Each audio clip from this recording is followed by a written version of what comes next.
E vola ki chope wa sendua. Sando na tamata mai na vonua ko usi. Na dana ko chope. Ia na tamata ko ya sa yalo ndonu, kan tau ta ndonu. Asa rere waka tinguna kalau. Ka senga ni trova na da. Sa sudo ele vitu na lubena tangani, ka le tolu na lubena elewa. Ia na nona iau sa vitu na undolu na sipi, ka tolu na undolu na kameli, ka ndo na undolu na pulu makau, ka lima na ndrau na asa elewa, ka sa katani na nona leo ni vale. Ka sa uosi vida ke kina na tamata ongo, ve hira ke tenga na leo ni bonua mai na tuidake. Asa lako ko hira tau na lubena tangani, ka ia na kana wata he na nurito ve vale andua, he na nona singa. Kartu sa talaki, ka kadiwa na ngana nurito tolu-tolu, me mai kana, ka ngunu wata ke hira tau. Dia ni sa oti na ve singa, ni kana mangiti, sa ngai talaki ko chope, ka baka sabasabata ke hira tau, ka soe na mataka, ka vodambora na isorokama, me waka na kena tau i wili-wili ke nga. Ni sa kai ko chope, de sa dhala ko hira tau na lubengu. Ka bosa baka dhala takalo na kalou, he lo mana tau. Ia, sandau kita ka baka ongo ko chope. Ia, sandau na singa, era sa lako mai kina na luwe ni kalou, me baka reita ki ira, na mata i choba. Asa lako talanga mai ki ira ko setani. Ka sa kai vi setani ko choba, ko sa lako mai vi. Asa kai vi choba ko setani. Au sandau bila ko yaki, i buru-bura, ka ngande ulikina. Ka sa kai vi setani ko choba. Ko sa baka na nanu beka buana nungu tomata ko chope, ni sa sianga indua e tautu wata kai e buru-bura. A tomata yalo ndondonu, a dau taka ndondonu, ka sa rere waka na kalou, ka sianga ni toro wana ta. Sa ngai kai vi choba ko setani. Sa sianga lini anga vi chope, na nona rere waka na kalou. Kuni sa sianga beka, ni virin baiti koya, kina nona vale, kina nona ka kere, ina viesana kere nga. Kuni sa wakalou nga tataka, na taka ni lingana. Ka sa tumbu kina me ka lewu na nona iau e na vanua. Ia muntontoko manda na linga muni, ka tara na nona ka kere nga, e na ngai wasa wakatata taki ke muni, ki mata muni. Ka sa ka vi setani ko choba, reida, sa soli ki lingamu, na no mu ka kere nga, ia, mo ka koni ndondoka na lingamu, mo tarai koya. Asa lako tani ko setani, mai na mate choba. Ka sa andua na singa, er tau sa kana kina, ka ngunu waini ko ira tau na lubena tangane, kina lubena e lewa e na vale, ne itua kana tau, ka ulu matua. Asa lako mai indua na tamata vi chope, ka kaya. Era duki wera tu, e na isibiara na pulumakau, ar sa kana vole ka kina na asa. Ka sa sikiti ira ko ira na kaisipa, ka kau ti ira tani. Ar sa waka mate ira, na dhurubou, e na iseli wau. Ia, ko ia unduandua kau sa andrombula me utukuna veiko. Ni sa bosa oti ko koya, sa lako mai indua tani tale, ka kaya, sa lutu mai loma langi na buka wanga ni kalou. Asa waka mana sipi, ke ira na dhurubou, iyo, sa kani ira sara. Ia ko ia unduandua kau sa andrombula me utukuna veiko. Ni sa bosa tiko ko koya, sa lako mai indua tani tale, ka kaya, era lesia e tolu na matei walu ko ira na kai kalitia. Kara sikiti ira na kameli, ka kau tatani. Kara sa viti ira na dhurubou, e na isele wau. Ia ko ia unduandua kau sa andrombula me utukuna veiko. Ni sa bosa tiko ko koya, sa lako mai indua tani tale. Ka kaya, sarakana ka ngunu waini, ko ira tau na lube mutangane, kina lube me lewa, mai na vale, ne itua kanda tau na ulu matua. Karaida, sa liwa indua na dangi lewu mai le kutu. Asa romba na tutu ni vale waba. Asa baleti ira na dhurubou, ka sa ramate, ia, ko ia unduandua kau sa andrombula me utukuna veiko. Sanga itu da ko chope, ka resulaka na nona isulu, ka tasia na uluna, ka dhuba kinangele, ka lotu, ka kaya, awalu bai wale ni wala kumai na kete itinangu. Ono lubai wale talanga, ni usa suka kikia. Sa sulia ko choba, sa kau tatani ko choba. Ewa bina ka tekinga na yadai choba. Na kakere nga ongo sa sianga ni dala kina ko chope. Se kaya ko koya ni sa dala na kalu. Wasi rua. Sandu atali na singa, er sa alako mai kina, naluwe ni kalou, me wara i takira, e na mate i chowa. Kasa alako talanga mai, ke ira, ko setani, me wara i taki koya, e na mate i chowa. Kasa kaya vei setani ko chowa, ko sa alako mai vei. Asa ko sa vei chowa ko setani ka kaya, au sa vei lawa e tu, e buru-bura, ka ngande bulikina. Kasa kaya vei setani ko chowa, ko sa baka nananu beka, kina nungu tamata ko chope, ni sa sianga indua e toto watakai e buru-bura, ata mata yalo ndondonu, ka dauda kataka ndondonu. asa rere waka na kalou, ka sianga ni torowa na da.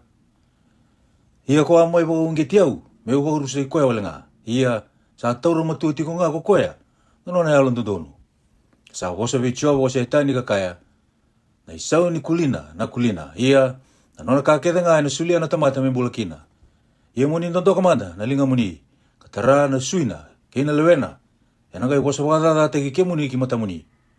Asa kawi se tani ko chua raida, sa ngai soli, kili ngā mo ko koea. Ia, mo kakua ni wamati koea. Sa ngai lako tani ko se tani, maina mata I chua kai viti chope, e na vinti koso, ngeti ni wana ka tabaraka na murandelana. Asa tauro ko koea na idadani bilo me kari koea kina. Ka lagi tiko kilomo ni ndrausa. Sangai kawa ko koea na utina. Ko sa tauro mo tu tiko mbeka na numu yalon dundonu. Mo bosa wakadata kana kalu. Kamu mati nga. Asa kawa ko koea. Ko iko ko sa bosa me waka induana leo lia. E waka I weili. Menda rawata mbeka na kabinaka buana kalu. Menda kakua telanga ni rawata na kada. E na kaketha ngaongo sa sianga ni dhala ko chope, e na musuna. Ia, ko ira tau na weka I chope, ira tau leo tolu, ni ira tau sa rongoda, na kara rawa, ketha ngaongo sa ayadubua, ira tau sa anga I lawa yandua, mai na nona e sana, ko eli fasi, na kai temani, kei pilitati, luwe sua, kei sofa, na kai niama. Ni ira tau sa loko da bata na singa, me ira tau lako maikina, me tangi bata kaya, ka wakadingo ya, e ni ira tau sa atadake, ni ira sa ayawa tiko, ira tau sianga ni kila I koea, ira tau sa tangi wakanto muilewu, ira tau sa anduindra sulaka na nona I sulu, ka kamburaka na kuvuni soso, kina ulundu tau wakakilo malangi. Ira tau sa tiko sombu kaya, enangele, me uti manda I vitu na singa, ka vitu na bongi, asa singa indua sa wasarawa bua, ira tau sa kunea sa kali usara, na nona rarawa. Wasi tolu, sa uti ongo, sanga I bosa wadadhataka, na nona singa ko chope, asa ka ko chope, me ali ni singa ka wa sudu kina kena bongi, sa tukuni kina, sa sudu indo na tangani. Me butung-butung na singa ko ya, me ka kuni na numakina may dake na kalou, me ka ko talangani de lawa na rarama, me sa non raw nga na butung-buto, kina yalo ni mate, me umbieti ko nga no, me kare rewa kisara nga, na kena butung-buto, iya na bongi wangori, me taura nga na butung-buto loloa, me ka kuni rege bata, kina vei singa ni ambaki. Me ka kuni wilu bata kina vei bula. Raida, me tiunduan-duan nga na bongi wangori. Me ka kuni rongo kina na domo ni reki. Me rabosa bakadadhataka, ko era santa ubosa bakadadhataka na singa so. Ko era wakarautu, me avalata na liva ya dhani. Me baumbulo taki, na kalo-kalo, na kena ya kabi. Me waranga na rarama, iya me senga nga. Me ka kua telanga, ni kunea na mataka dada. Ni sa senga ni songota na kete itinangu.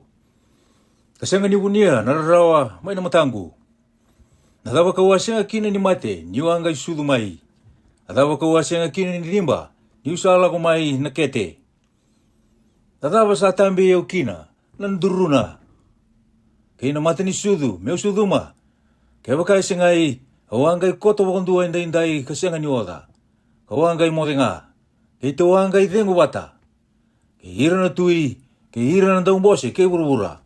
Ko hira era sada kaba, menonra na esana, sa senga ni tawa. Se kei hira na turanga, era sa wak koula.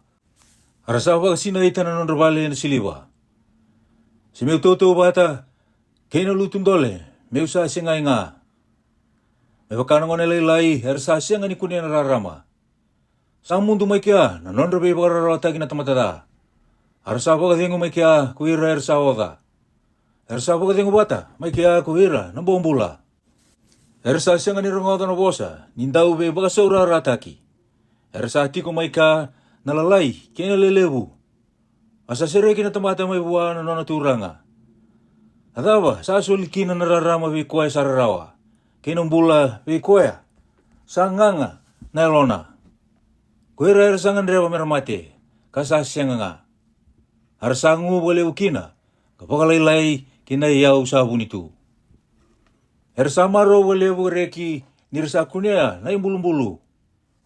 Atau sa solikina na rama, wana tamata sabun itu na non sala. Kokoya sa bakalatia na kalau. Nisa liu mai na nungu butungu asa muri na nungu kana. Kasasawaya ni na nungu wakatutu kua. Ewa ka na bondungu ni wai. Nisa dobi au na ka kawanto mambulakina. Kena ka kawarere waka sanga i ado mai au. Awa senga ni tiko binaka. Se tiko wele, se tiko bakadengu. Kasaya ado nga mai na kararawa. Wase wa. Sanga i wasa ko elifasi. Na kaite mani kakaya. Ke waka ke tau saba ka tau walea. Me wasa ve iko. Kona elo dha mbeka. Ie ko dei. Taro vi koe rawa. Me ka kuni wasa. Reida. Ko awa ulidira na lewunga. Ia. Ko anda ubako ko taka. Nalinga malumulumu. Anong wasa sa ando toko ni koya. Sa wole ka nimbale. Ko sa anda ubako ko taka. Nanduru malumulumu. Iongo ni sa dobi ko. Ko sa aloai. Ni sa tau ko. Ko sa kinroa. Sa senga mbeka ni ka ko tunde kina na no murere waka na kalou, ke na huni no mui nui nui, no mui wala wala no donu. Mono numa manda, se ko dei herusa ni sa sianga ni tala. Me munduki laiwi mai vei, na dau dhaka no donu. E waka nga ongo, na ka kausan, dau reida. Ko hirer san dau dhuki, e na dhaka dha. Ka kamburaka na wala wala dha, era sa tamusuka nga na kakoya. Ni sa tingu vira na kalou, era sa rusa. Ia ni sa liwa vira na nona dhunru, era sa hoti leiwi. Na tangi ni leiwoni, kena domo ni leiwoni bekata. Kena batinda na luwi ni leiwoni sa borlaki. Sa mati na leiwoni gase, ni sa senga na kaya doba. Arasandu iba kasi sei, na luwi ni leiwoni lewa. Ia sa tukuni lobe yau, hindu anaka. Asarongoda na dalingangu, hindu na tikina lailai. Niwa wakana na nutiko, kina rei wotu nimbongi. Ena ngau na sa anda umbitira na tamata, na modelutu. Sa tau yau mai na rere, kena sauta nini. Kasaya walakina na suwingu kedenga. Sanga ila koboli matangu, hindua na yalo. Sa tundondonu, na hutikani ya ngongu. Sa wabutu mai, ia, kawasianga ni kuna rao, na kena irai. Sa tu matangu hindua na ribotu. Sa tu longa, au sanga irongoda hindua na domo, sa kaya. Mendondonu mbeka na tamata malumulumu, kadhala na kalou. Se saba-saba mbeka na tamata. Kasenga ni saba-saba ako koya, kambuli koya. Raida, sasenga ni baganti na tira, na nona tamata. Asa bagatala ira na nona angilosi. Enang kai bagai bei, ko ira sa tiko ena palengele.